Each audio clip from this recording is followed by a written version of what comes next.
están, queridos amigos? Bienvenidos. Esto es Nuevas Voces en Radio Agricultura, comenzando una nueva edición de nuestro programa absolutamente en vivo y en directo, siendo martes 24 de diciembre. ¡Qué bonita fe! Bonita fecha. Algunos ya estarán yéndose para la casa, otros seguirán en la oficina. Algunos nunca fueron a la oficina hoy día, se tomaron toda la semana. Así es. Algunos andan acá a comprar regalos. Bueno. Un poco atrasado. Ay, pero qué cosa más estresante. Oh, es terrible, terrible. ¿Por qué Palma está como más abajo en la imagen? No solo está más abajo, sino que está como más bronceado, Palma. ¿Verdad que y ahí quedó peor. Sigue bajando. Esto es como ahí está, Palma, un poquito parece más, el 28 de diciembre. Lo que pasa es que quieren hacerme ver del mismo porte de ustedes. Claro, porque Palma es mucho más alto. Un poquito más. ¿Te fijas? Oye, estamos divagando. Paz Charpentier, bienvenida. ¿Cómo estamos? Saludos a la distancia. Estuvimos en Vivo la semana pasada junto a La Paz, el viernes pasado. Hoy sí, como pasa la semana, Tomás. Muy bien desde acá. Y fíjense que si alguno de ustedes tiene regalitos pendientes que comprar, he escuchado que varios andan o están en esa misma dramática situación a puertas de esta noche, en que muchos esperan al viejo Pascuero. Así que pobre de alguno que no cumpla con su deber. José Ignacio Palma, bienvenido, lo mencionamos, pero hay que presentarlo formalmente. Encargado de formación de acción republicana, parte también de ideas republicanas, columnista en La Segunda, un hombre de los medios. De las ideas, diría yo. De las ideas. Muy bien. Los medios son el instrumento para transmitirlas. Muy bien, muy bien. Bienvenido, ¿cómo estamos? Muy bien. ¿Compró los regalos? Absolutamente, ya preparándonos para lo lindo realmente, estar con la familia. Doctora Costa, ¿estamos listos, no? Estamos listos, de todas maneras. No, muy contento. No sé por qué tengo dudas de esa afirmación, estimado George. Yo no he comprado nada. Muy contento de estar hoy día aquí con nuestros queridos auditores, porque estamos absolutamente en vivo, aunque usted no lo crea, acompañándolos ahí en el auto, en la casa, a través de la radio, a través de YouTube.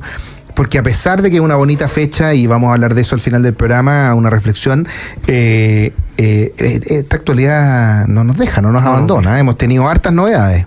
Tenemos un primer tema particularmente interesante porque se abrió una discusión interesante entre el gobierno y el Partido Republicano, a propósito de los dichos de la ministra Antonia Orellana, la ministra de la Mujer, quien sostuvo en Tolerancia Cero que un eventual gobierno del Partido Republicano sería una amenaza para los derechos de las mujeres, para la seguridad de las mujeres, frente a lo cual el presidente del Partido Republicano salió al cruce, Arturo Esquella, y sostuvo que no ha habido gobierno más inseguro en la historia de Chile para las mujeres que el gobierno del presidente Boric, justo después de que José Antonio Kast tildara al gobierno del presidente Boric como el gobierno más sangriento en las últimas décadas.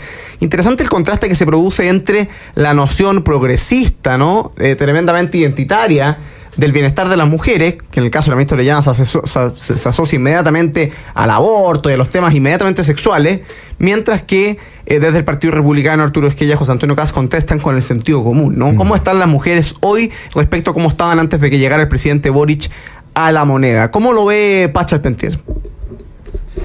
Oye, revisé justamente hoy en la mañana la entrevista que se le hizo a la ministra Orellana ayer en primer plano, y es bastante penoso que al final del día la entrevista redunde en temas que son absolutamente secundarios para las mujeres en Chile. Entonces la verdad es que poco podemos esperar de un gobierno que, desde mi parecer, no es capaz de responder la pregunta fundamental, Tomás, y es ¿qué entiende este gobierno por ser mujer? Primero que todo, porque es algo que yo creo que nadie le ha preguntado a la ministra, y yo creo que se daría un par de vueltas antes de llegar a una respuesta satisfactoria, porque desde su perspectiva, cualquier persona que se autodetermine como mujer podría ser mujer en circunstancias que la realidad es completamente distinta, y eso sería un debate, me parece a mí interesante, que algún periodista quisiera tal vez preguntarle a la ministra Orellana o al presidente Boric. Por otro lado, este es un gobierno, Tomás, que ha instrumentalizado la causa de las mujeres en distintos ámbitos, ¿verdad? En materia que a mí me parecen ámbitos relevantes, como por ejemplo la violencia, que en muchos casos son preferentemente víctimas las mujeres, por ejemplo en el caso de los robos con violencia, o en el caso de la violencia intrafamiliar, en los casos de violación.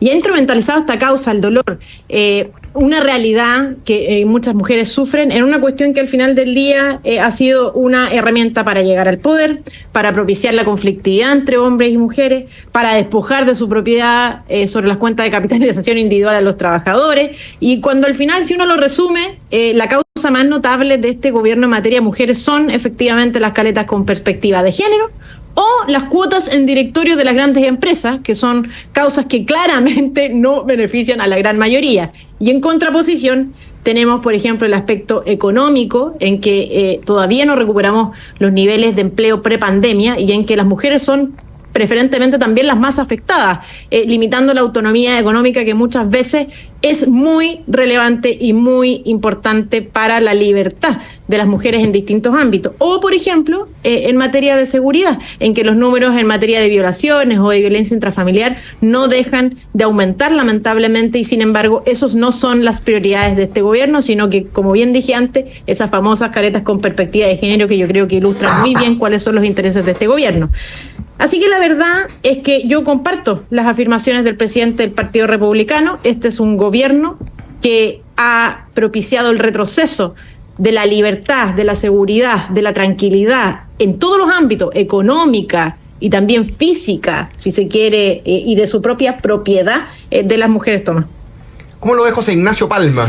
Fíjate que al escuchar a La Paz respecto a la pregunta que planteaba al principio, ¿si acaso este gobierno tiene claro siquiera qué significa ser mujer? Yo ya he comentado antes en este programa brevemente lo que fue el documental que se hizo en Estados Unidos, que se llama, ¿cierto?, ¿Qué es una mujer?, en donde Matt Walsh, un intelectual, cierto, polemista de Estados Unidos, se pasea por marchas feministas, por el mundo académico, preguntándole a todos, quienes se dicen feministas, digamos, ¿qué es una mujer? Dame una definición en el fondo de aquello que estás defendiendo. Y uno de los académicos, ese video se volvió a ser viral hace poco, le decía, bueno, una mujer es alguien que se identifica como una mujer. Cuestiona a mí, lo que primero se viene a la mente, desde la primera enseñanza que te dan en las facultades de Derecho, es que tú no puedes definir algo con la misma palabra que estás tratando de definirse, lo que se arma tautológico. Exactamente, se arma lo que se conoce como una definición circular, digamos. Pero en fin, yo creo que volviendo al tema central, Tomás daba en el clavo al principio. Efectivamente, para este gobierno pareciera ser que ser pro mujer va de la mano con algo que se conoce como en Estados Unidos como la agenda woke, acá lo que nos referimos como el progresismo, ¿cierto? Y que en la práctica uno se pregunta, bueno, La Paz ha dado varios ejemplos de en qué se traduce eso. Podríamos mencionar también, bueno, ¿qué significa ser pro mujer? ¿Es el lenguaje alambicado de Irina Caramanos, por ejemplo? ¿Eso? ¿Hablar en ese lenguaje, estar con las mujeres? ¿Llenar las oficinas de gobierno y de municipalidades con funcionarios que le agregan perspectiva de género a los proyectos de ley, a los reglamentos, a las ordenanzas municipales, a todos los proyectos que se realizan desde el mundo público? La verdad es que yo aplaudo en ese sentido lo que se está haciendo, por ejemplo, en la Municipalidad de Santiago. Mario Desbordes tomó una decisión bastante fuerte, ¿cierto?, de echar derechamente a una gran cantidad de personas a las que se estaban gastando millones de pesos para agregarle estas perspectivas de género que no están teniendo un impacto en aquellas cuestiones que, si uno le pregunta a las mujeres de a pie, son realmente las cosas que les preocupan. Hemos dicho acá, ¿cierto?, por supuesto la seguridad de sus hijos y por supuesto también los temas económicos que les permiten sustentar a su familia. Doctor Acosta. Yo creo que es interesante que se produzcan estas discusiones y estos encuentros, estos encontrones de opinión, porque yo estoy un poquito aburrido, un poquito aburrido de que la ministra de la Mujer y toda la izquierda hagan gárgaras haciéndose ver como si fueran las únicas representantes de las mujeres. Y de la mejor visión de lo que podría ser o dejar de ser una mujer. Y que por lo tanto todo opositor político en realidad es en sí mismo un peligro y un retroceso para los avances. ¿Pero de qué avance me hablan? Si en La Moneda ya se han registrado al menos 3 denuncias por abusos sexuales en La Moneda. Tenemos además un subsecretario del Interior acusado de violación y abuso sexual.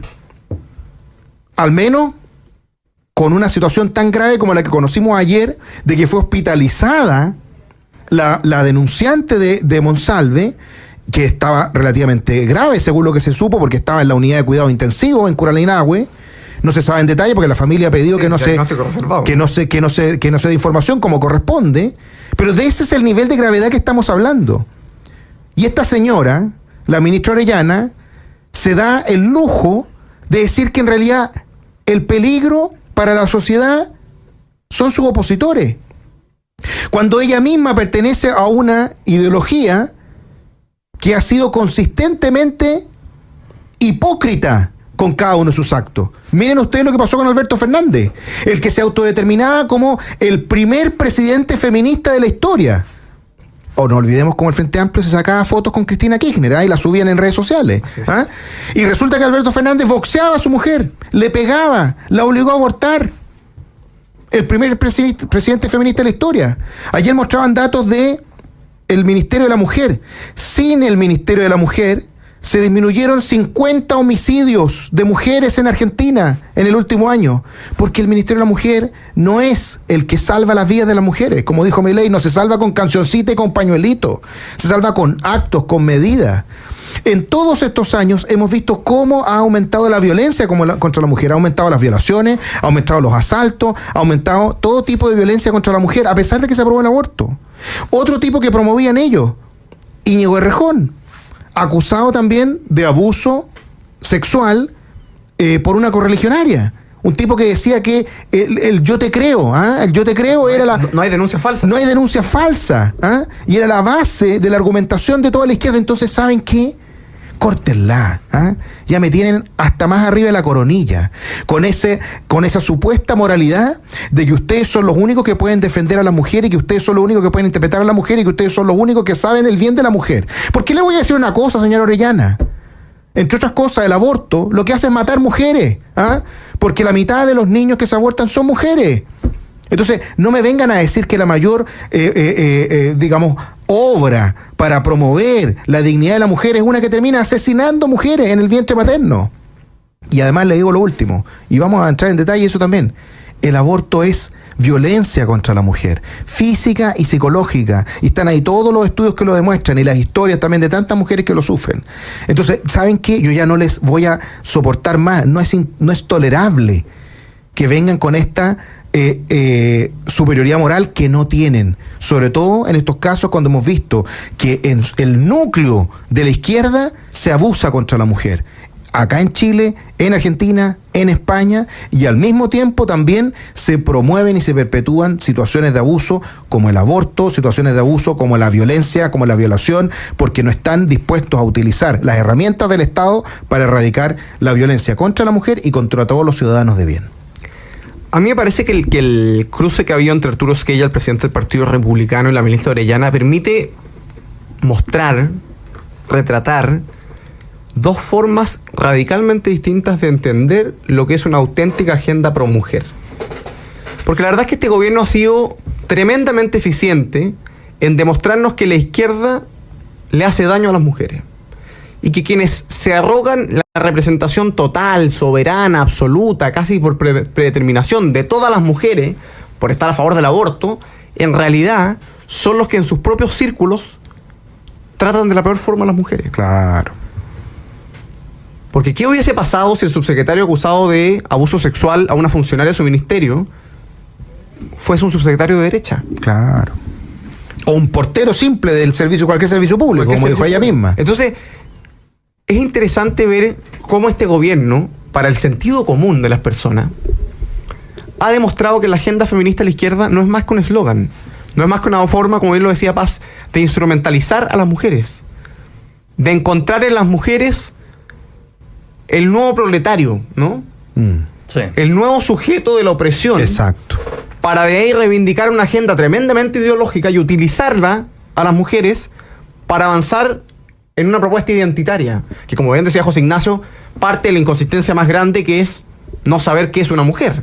Correcto. Y por el contrario, y a mí me parece que ese es el gran desafío que tiene la derecha, es el demostrar una auténtica agenda pro mujer que dé cuenta de que las preocupaciones de las mujeres comunes y corrientes de Chile, de las mujeres que son madres, de las mujeres que son trabajadoras, de las mujeres que son hijas, de las mujeres que son abuelas, son preocupaciones de sentido común. Son que cuando sus hijos vuelvan de la universidad o del colegio, entre el paradero y la casa, no los asalten.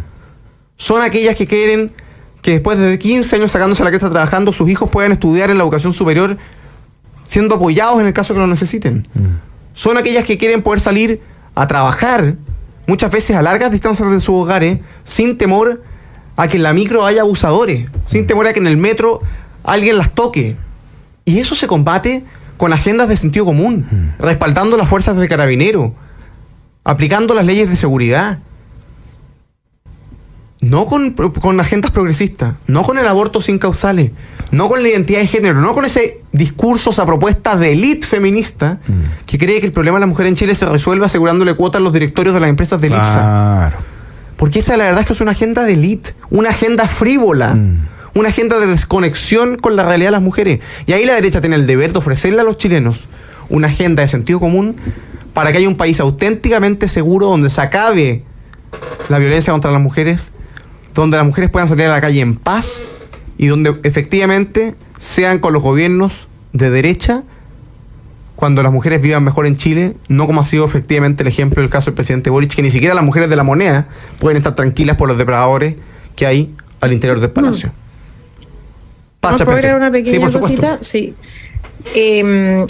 A todo esto, Simone de Beauvoir fue la que dijo que no se nace mujer, sino que se llega a serlo. Bueno, yo quiero decirles que no, que aunque suene linda esa oración, la verdad es que se nace mujer por razones biológicas y no es una construcción social el ser mujer. Y por otro lado, yo más que la violencia, porque es cierto, muchos delitos violentos afectan preferentemente a las mujeres, pero lo que nosotros tenemos que tener presente es que debemos eliminar la violencia de nuestras relaciones humanas en términos generales.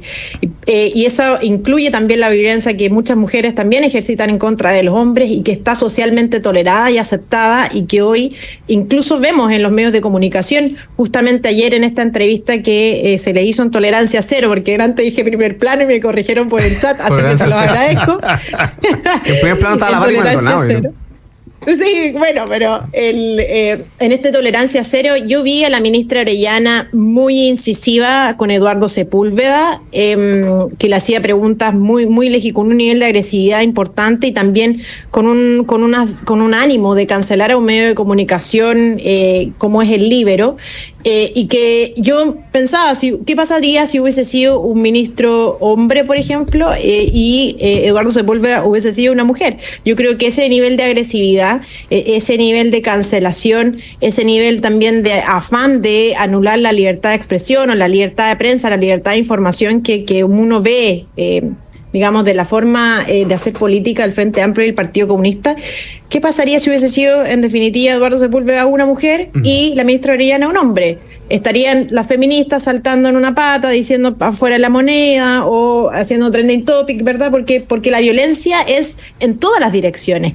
Los hombres también son afectados en muchos casos por violencia doméstica, por ejemplo, violencia intrafamiliar, y también es una causa relevante. Por lo tanto, yo creo que necesitamos una agenda en contra de la violencia en términos generales, Tomás.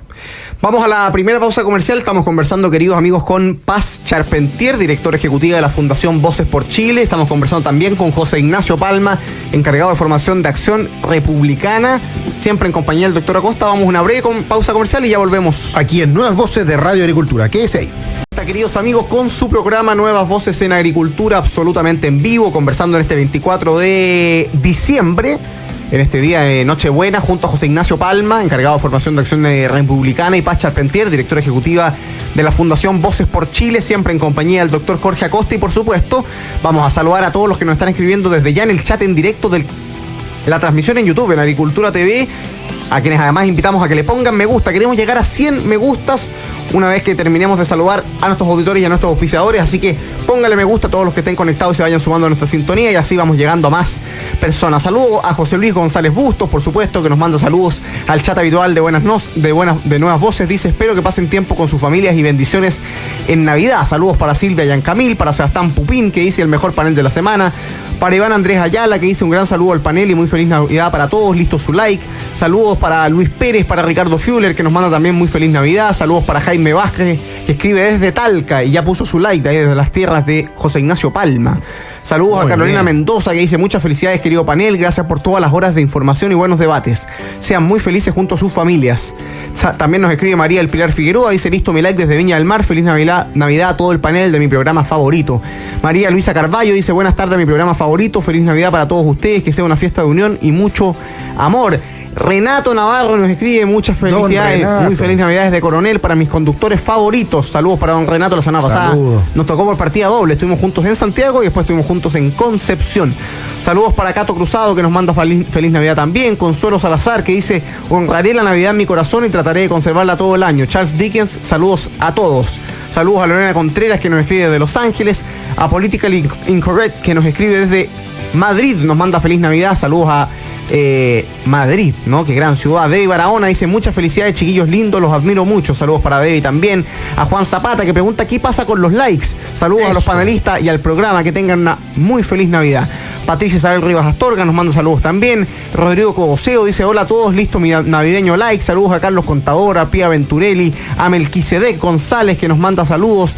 A David, a Raúl Fajardo desde Suecia, a Mónica Pérez de Arce, que dice que el niño Jesús les traiga a cada uno de ustedes y familias muchas bendiciones. Un gorro de lana dice: este doctor es de lo mejor que tenemos en la derecha. Un lujo de panelista. Lo mismo el resto del panel. Saludos y muy feliz Navidad. Saludos también para Alejandro Duarte, para Alejandra Duarte, perdón, para un gorro de lana, dice, para Lorena Contreras, para Cristian Román, para Pancho González, para tantos otros que nos escriben, para James Arnold, Javier Moroni, Lilian Villen, María Victoria, Oscar Soto. Saludos también para Cecilia Córdoba, César Vega, entre tantos otros que nos escriben en el chat en directo de YouTube. Impresionante la cantidad de personas que nos escriben. Sí, muchas gracias por todo el cariño, también por los saludos navideños.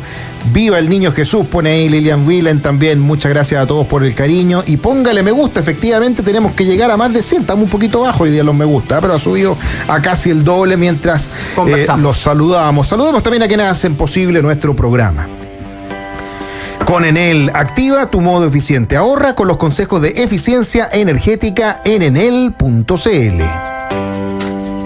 Y en Capital te acompañan en tu presente y futuro para que puedas cumplir tus metas. Descubre todos los servicios que tienen para ti en cada etapa de tu vida. Capital, contigo en tu presente y futuro. Visítalos en afpcapital.cl. Oye, antes que sigamos conversando, mandarle un saludo al equipo del IPSU, del Instituto de Políticas Públicas en Salud, de la Universidad San Sebastián. Ahí con Carolina Velasco nos tocó hacer un trabajo también a propósito de la ley de ISAPRES, ¿cierto? Que va a hacer una reforma a propósito, ¿cierto?, de esta propuesta que tenía que hacer el gobierno. Hay varias dudas sobre la transparencia de las prestaciones, sobre la institucionalidad, si es lo suficientemente sólida para poder hacer una reforma que no termine siendo más compleja la situación. Así que es muy interesante también. Ahí está en portada hoy día en el Mercurio y en el C3. Lo hicimos en la Universidad San Sebastián, el Instituto de Políticas Públicas en Salud, el IPSUS, junto a Carolina Velasco y también Josefa Enríquez de la Universidad de Newcastle. Así que para los que quieran y estén interesados en temas de salud, que siempre me preguntan, para que lo puedan revisar. Doctora Acosta, nos convoca un tema polémico. Algo lo mencionamos a la pasada en el bloque anterior, y es que el gobierno anunció, a través nuevamente de la ministra Orellana, dos decisiones relativas al mismo tema. Primero, y el doctor Acosta nos va a contar el detalle, el gobierno ha decidido retirar de la evaluación de la Contraloría el reglamento que estaba presentando para efectos de la objeción de conciencia y en general de la aplicación de la ley de aborto en 3 causales, que requiere por supuesto un reglamento para su aplicación, y al mismo tiempo, ese es aborto que ya existe en 3 causales, y al mismo tiempo anunció el gobierno que iba a posponer la presentación del proyecto de ley de aborto sin causales, es decir, de aborto libre, como algunos lo llaman, al menos hasta las 14 semanas que habían anunciado se presentaría a fines de este año, y la ministra Orellana decidió posponerlo. Vamos por lo primero, doctora Acosta. ¿De qué se trata esta discusión que ha habido en torno al reglamento del proyecto, o de la ley, más bien el reglamento de la ley de aborto en 3 causales, y por qué el gobierno decide retirarlo de la Contraloría? A ver, todo esto partió el 1 de junio, no lo olvidemos, cuando el presidente anunció que en diciembre iba a enviar al Congreso una ley de aborto libre y una ley de eutanasia. En paralelo, sostuvo que podía avanzar de manera administrativa con un cambio en el reglamento de la aplicación de la ley 21.030, que es la ley mal llamada IVE, de interrupción voluntaria del embarazo, porque es un aborto por causales de la presidenta Bachelet, ¿ya? Y dentro de la normativa que solicitaba modificar el Ejecutivo y que envió para toma de razón a la Contraloría, habían varias cosas que eran muy preocupantes. En primer lugar, sostenía que era importante que hubiera un listado de los objetores de conciencia que fuera publicado en un lugar donde todos los que han ido a un hospital han visto que siempre hay un cartelito enorme que dice la ley de derecho y deberes del paciente, lo que puede hacer, lo que puede acceder. Bueno, al lado de ese cartel poner, ¿cierto?, el listado de los médicos objetores de conciencia. Se le exigía además que los médicos que fueran objetores de conciencia inmediatamente, una vez que inician cualquier consulta con una persona, después de decirle hola, le dijeran soy objetor de conciencia. O sea que que era explícitamente manifestado para que la persona en ese momento decidiera si quería seguir atendiéndose con el médico o quería cambiar de médico. Además, se le entregaba la potestad a los servicios de salud y a los directores de servicios de salud y a los directores de hospital para hacer discriminación y no contratar a aquellos médicos objetores o personal de salud objetor de conciencia, decían ellos, con la finalidad de poder mantener la continuidad del servicio de la ley 21.030, que al final es ofrecer los abortos. No obstante que en la práctica, si bien el gobierno tiene la idea de que se hacen menos abortos porque no existe el acceso, no se ha demostrado eso con ninguno de los datos porque se han mantenido bastante constantes los números. Y por último, también era relevante el hecho de que el gobierno lo que quería era modificar esta ley porque consideraba que todo esto lo podía hacer a nivel administrativo y en paralelo iba a hacer una modificación de la ley de aborto libre.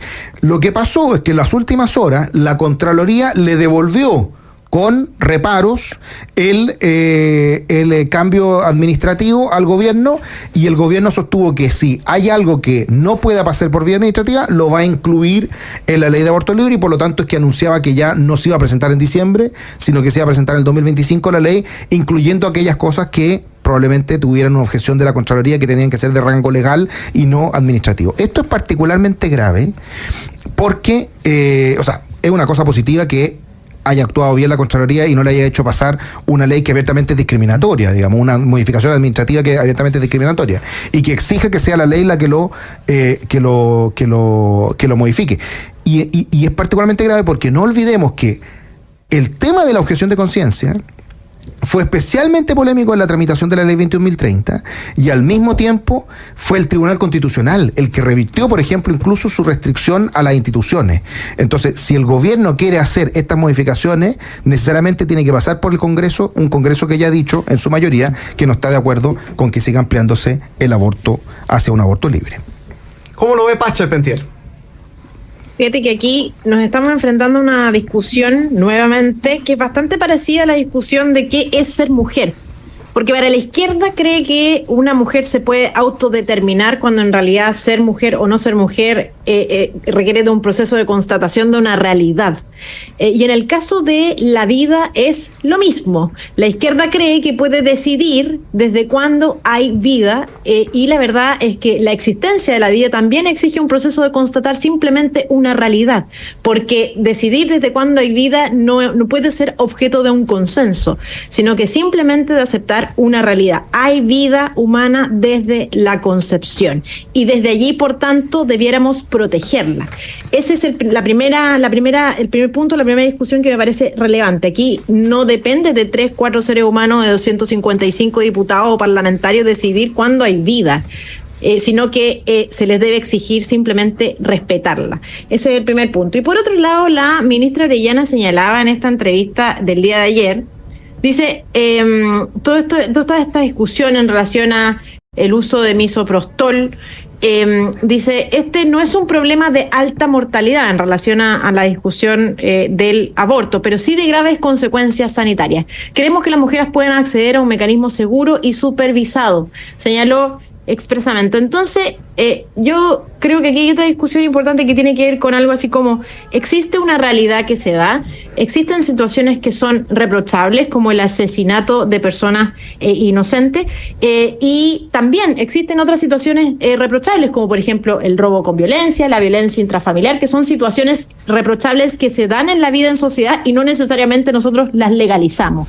¿Por qué? Porque aquí tiene que haber una discusión de carácter política, es decir, ¿qué sociedad queremos? ¿Queremos una sociedad que protege a las personas inocentes o queremos una sociedad que al final del día cree que puede decidir desde cuándo hay vida, cree que puede asesinar a personas inocentes, cree que al final del día la decisión de proteger a los más débiles, de proteger a los niños, de proteger a las madres con embarazos vulnerables, no sea el centro de la ocupación política y del interés que muchas personas tenemos en la esfera pública? Y yo creo que un país como el que yo sueño, al que me gustaría aspirar, es un país que protege a esas mujeres, que protege la vida, que protege a los inocentes, y por lo tanto aquí hay una decisión política, más allá de temas de salubridad pública, porque hay muchas situaciones reprochables que no por el simple hecho de que sean situaciones reprochables que se den en la realidad son objetos de legalización, sino que todo lo contrario. Seguimos condenando el robo, seguimos condenando la violencia intrafamiliar y con la misma fuerza entonces tenemos que seguir condenando el asesinato de personas inocentes, Tomás. José Ignacio Palma. Fíjate, yo no podría estar más de acuerdo con todo lo que dice Paz. Creo que uno de los grandes males de la modernidad es que el ser humano se ha sentido amo y señor del mundo, a tal punto que cree que puede disponer, como dice ella, a través de los votos por un 50+1 decidido entre un congreso de la vida de otros seres humanos. Yo por eso cada vez que puedo repito el llamado que me parece más que razonable que hace Benedicto XVI a tratar de paliar los efectos de esta comprensión excesiva de los derechos humanos, como el derecho a poder hacer lo que uno quiera, incluyendo pasar a llevar la vida a otro ser humano, con una adecuada comprensión de lo que son los deberes y los límites del hombre. O sea, si nosotros estamos dispuestos a establecer en todas las constituciones, en todas las leyes, catálogos de aquellas cosas que tenemos derecho a hacer, bueno, no me parece mala la reflexión también respecto a sobre aquellas cosas más bien deberían ser limitaciones. A mí me parece que evidentemente la vida es una de esas limitaciones. Por lo demás, porque tiene que ver con un asunto de consistencia que conversábamos hace un par de semanas acá. Hoy día la esclavitud, la tortura con razón, son cuestiones que están recontra prohibidas en el fondo en todos los tipos de legislaciones del mundo, tratados de derechos humanos, y no se entiende por qué la vida, en el caso del aborto y la eutanasia, algo que de esos listados se suele excluir, al menos para el mundo progresista. Dicho eso, a mí me gustaría contar un dato que me parece muy interesante a propósito del tema de la objeción de conciencia de los médicos, que es que si tú le preguntas a la población general hoy día en Chile, te va a parecer en el fondo que un 70 y tanto % de la población está a favor, ya sea del aborto en 3 causales o el aborto libre. Si tú les preguntas a los médicos, ese porcentaje baja un poco. Pero si tú les preguntas a los médicos obstetras, que son los que en el fondo realizan el procedimiento, tendrían que realizar aquel terrible procedimiento, el porcentaje baja bastante. De hecho, hoy día en Chile, en promedio, el 43% de los médicos obstetras son objetores de conciencia. Hay regiones, como la Araucanía, el Maule y O'Higgins, donde el 75% de los médicos obstetras son objetores de conciencia. Incluso hay algunos hospitales en donde el 100% es objetor. Y uno se preguntaría ¿por qué esa diferencia? Bueno, porque es muy fácil opinar. Eso yo siempre se lo digo a mis alumnos de ética en la universidad. Es súper fácil hacer juicios en abstracto. Sí, bueno, protejamos los derechos del cuerpo de la mujer, qué sé yo, sin darle mucha vuelta. Pero cambia absolutamente cuando el que tiene que disponer de esa vida es uno. Y ahí uno se la piensa 2 veces. Y yo creo que para esto no hay que ni siquiera tener motivaciones de tipo religiosas, como considerar la vida sagrada, que es la opinión en el fondo que nosotros podemos compartir. Y un argumento que repetíamos mucho en la universidad cuando nos tocaba debatir esto. Yo decía, miren, por ejemplo, ¿qué pasa si ustedes participan de la construcción de un edificio, van a demoler un edificio, perdón, están a punto de demolerlo, a punto de apretar el gatillo, y alguien les dice, oye, ¿sabéis que parece que hay alguien adentro? Después otra persona te dice, no estoy seguro, no, parece que ya se fue. ¿Tú apretarías el botón? ¿O irías primero a tratar de ver si efectivamente lo que está adentro es una vida? Si no tienes cómo saber, yo no lo explotaría, obviamente. Esto es una prolongación, por decirlo así, del famoso principio ante la duda abstenerse, ¿cierto? Correcto. Que se aplica también en el caso de la objeción de conciencia, o sea, de la presunción de inocencia, ¿cierto? En términos procesales. Y me parece que personas no creyentes también pueden tener muy buenas razones para no querer disponer de una vida ante la duda de que efectivamente esté ahí. Yo, por supuesto, tengo la convicción absoluta desde que el momento de la concepción y hasta la muerte natural, estamos hablando de un ser humano. Vamos a la última pausa comercial, queridos amigos, en esta conversación con Paz Charpentier, con José Ignacio Palma. Mandamos saludos a Puerto Montt. Cristian Botganich, que nos dice un panel de lujo. Saludos desde Puerto Montt. Renaldo Abarca dice Bengolea, Costa, Charpentier y Palma, extraordinario. Saludos también a Christopher Roberto Bravo, que manda saludos desde Colbún y nos agradece el espacio. Saludos a todos, escríbenos y cuéntenos desde dónde nos escuchan este día 24 de noviembre, desde qué ciudades, de qué comunas, de qué localidad de Chile nos están escuchando aquí en Nuevas Voces. Vamos a una breve pausa comercial y volvemos, doctora Costa. Aquí en Nuevas Voces de Radio Agricultura. Quédese ahí. Estamos de vuelta, queridos amigos, con su programa Nuevas Voces en Agricultura, absolutamente en vivo y en directo, conversando con el doctor Acosta, con José Ignacio Palma, con Paz Charpentier, este día martes 24 de noviembre, en la previa de la celebración de Navidad. Vamos a saludar a todos los que nos escriben: Luis Pérez desde Padre Hurtado, Javier Moroni desde Pucón, Mauricio Solís desde Río Bueno, saludos al sur de Chile, muy bonito Río Bueno. Saludos también para Iris Bustos, que nos saluda desde San Pedro de la Paz, en la ribera sur del Biobío, ahí en las zonas de Paz Charpentier. Sin ir más lejos, saludos a todos. La comuna de Paz. Saludos a todos los que nos escriben de todas partes de Chile. Es impresionante y es muy gratificante ver el cariño de nuestros auditores en los distintos rincones de Chile, y también los que nos escriben desde el extranjero, desde Estados Unidos, desde España, desde Suecia. La verdad es que cada vez somos más personas las que participamos de esta comunidad de nuevas voces, promoviendo las ideas de un Chile más libre, más justo, desde las manos de nuevas generaciones que van a enfrentar los debates políticos del futuro con carácter, con convicción y con compromiso por la patria. Vamos a dedicarle estos últimos minutos de programa, nos quedan alrededor de 7, 8 minutos de programa, a conversar sobre la Navidad, ¿no? Porque muchas veces el auténtico sentido de la Navidad, el auténtico espíritu de las fiestas navideñas se pierde en una lógica del regalo, del consumo, de las celebraciones, que tiene un valor porque permite unir a las familias, pero que por supuesto muchas veces deja de lado la auténtica celebración que existe en Navidad, que no es otra sino que el nacimiento de Jesucristo, que viene a cambiar la historia de la humanidad, que viene a abrir las puertas de la redención a todos los hombres y que además justifica y da sentido a que las familias hoy día se unan y puedan mirar con esperanza a lo que viene. En tiempos en que las discusiones políticas, querido amigo, nos abundan, en tiempos en que uno ve a veces con mala cara lo que viene en el futuro, un país azotado por las crisis, un país azotado por la inseguridad, por el estancamiento económico, en tiempos en que efectivamente uno está un poco desanimado con la situación que enfrenta el país. Me parece que la Navidad es un buen recuerdo que la auténtica esperanza está en la persona de Jesucristo y no en las instituciones, en los debates, en las cosas terrenales, porque la verdad es que ahí no está la respuesta. José Ignacio Palma, un mensaje navideño a nuestros auditores. Fíjate que pensando acá como qué podíamos comentar respecto a la Navidad, y vengo con un pequeño comentario cultural en el fondo. ¿Saben ustedes por qué la Navidad se celebra el 25 de diciembre? ¿No? A ver, ¿por qué?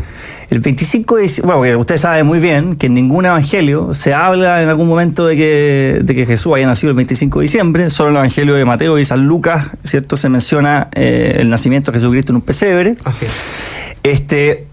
Y luego de varios siglos, ya 4 siglos de expansión del cristianismo alrededor de Europa, el Imperio Romano es evangelizado en su conjunto, ¿cierto? Estamos hablando aquí siglo IV, como les digo. El Papa Julio de esa época, junto con el emperador Constantino, están buscando cómo ir haciendo una transición en el fondo desde las tradiciones paganas del pueblo romano hacia esta celebración con tanto significado como es el nacimiento de Jesucristo. El 25 de diciembre era la fecha en que se celebraba el solsticio de invierno, en el fondo, en Roma, porque en el fondo se le empezaba a poner fin a los días más oscuros, claro, y venían a la continuación los días más largos, en el fondo, donde oscurecía más tarde. Como dice el Evangelio de San Juan, Jesús es la luz del mundo y por tanto se buscaba simbolizar a partir de esa fecha de que de ahí en adelante llegaba la luz junto con la celebración del nacimiento de Jesús. Termino simplemente esta reflexión compartiéndoles una frase de Chesterton. Ustedes saben que Chesterton le gustaba mucho escribir como en este lenguaje un poco de las paradojas, tratando de mostrar contradicciones. Decía 2 frases muy notables. La Navidad se construye sobre una paradoja bella e intencional.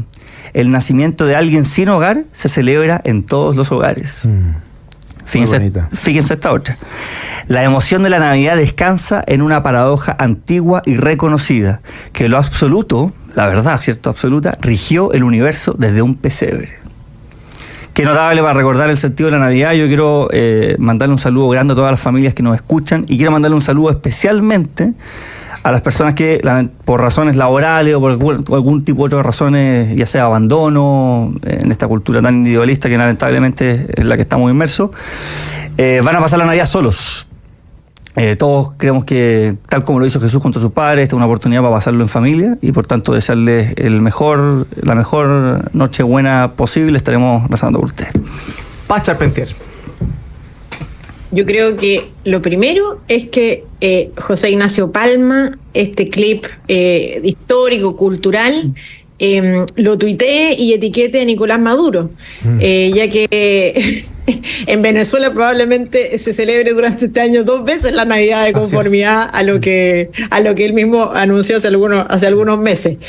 Es medio tragicómico esa idea, pero bueno, para ponerle un poco de humor a este día. Y yo creo que, Tomás, a mí me gustaría destacar un mensaje de esperanza, porque en un país en que lamentablemente hemos normalizado los homicidios, cada vez, en el fondo, conversamos con menos intensidad, en el fondo la crisis de inseguridad, en que estamos hastiados y cansados de la corrupción y del estancamiento, yo creo que este día es un buen día para no perder la esperanza, o más bien para recuperar la esperanza, porque la verdad es que Chile, los chilenos en general, no estamos condenados al fracaso, no estamos condenados a la mediocridad, no estamos condenados a vivir en un mundo deteriorado como el que estamos viviendo, o en un país con pocas oportunidades, con poca esperanza, la verdad, con pocas energías positivas de salir adelante. Eso se puede cambiar, y yo creo que este día es un buen día para recordar aquello, y también para agradecer a todos quienes estamos vivos, que tenemos buena salud, y que acompañemos también a quienes no tienen esa buena salud, o que están más solos en estos días, que son particularmente sensibles, en que es bueno pasarlo en familia, pero también tenemos que recordar que hay muchos que no tienen esa oportunidad, y que es bueno acompañarlos en la medida de lo posible, y que también podamos hacerlo. Así que con ese mensaje me gustaría terminar. Doctora Costa, un par de minutitos antes de irnos. Mira, hay realmente frases extraordinarias, ¿eh? Acercarse, como tú lo decías muy bien, José Ignacio, a Chesterton, o homilías que tenía también San Agustín de Hipona, realmente extraordinaria. Aquí una breve reflexión que pusieron aquí en internet que me encantó, que dice: él fue creado de una madre a la que él creó, o él nació de una madre a la que él creó. Él era llevado por las manos que él formó. Lloró en el pesebre en una infancia sin palabras, siendo él la palabra, sin quien toda la elocuencia humana queda muda. Realmente notable. O sea, es para reflexionar aquello que es realmente extraordinario, como pensar por qué, digamos, el Dios del universo decidió llegar a vivir con nosotros como lo hacemos nosotros, siendo un niño indefenso, que no podía hablar, y que también nos hace recordar que para los que somos católicos y creemos también digamos en la vida sobrenatural, lo bonito que es el bautismo en los niños. Porque cuando un niño chico es bautizado, queda libre de todo pecado, y uno podría decir, bueno, podríamos decir que verdaderamente en ese niño bautizado también es como un pequeño sagrario que uno podría tener en la casa, como si también fue Jesús cuando nació, un pequeño sagrario, un niño, realmente extraordinario. Entonces, con mayor razón, aprovechar esta fecha también para conversar con los niños, para explicarles el sentido de la Navidad, no solamente el tema de los regalos, sino que también lo notable que es el cumpleaños de Jesús. Ayer Jorgito, mi hijo más chico, me decía: papá, estoy muy contento y muy ansioso de que mañana es Navidad, porque es el cumpleaños de Jesús. Así que también es bonito eso, transmitirle a los niños del sentido más profundo de la Navidad, y por qué es importante decir feliz Navidad y no felices fiestas, ¿eh? Porque uno puede dividir los correos que le llegan, el que dice felices fiestas y el que dice feliz Navidad, y puede entender el sentido verdadero y lo importante de esta fecha.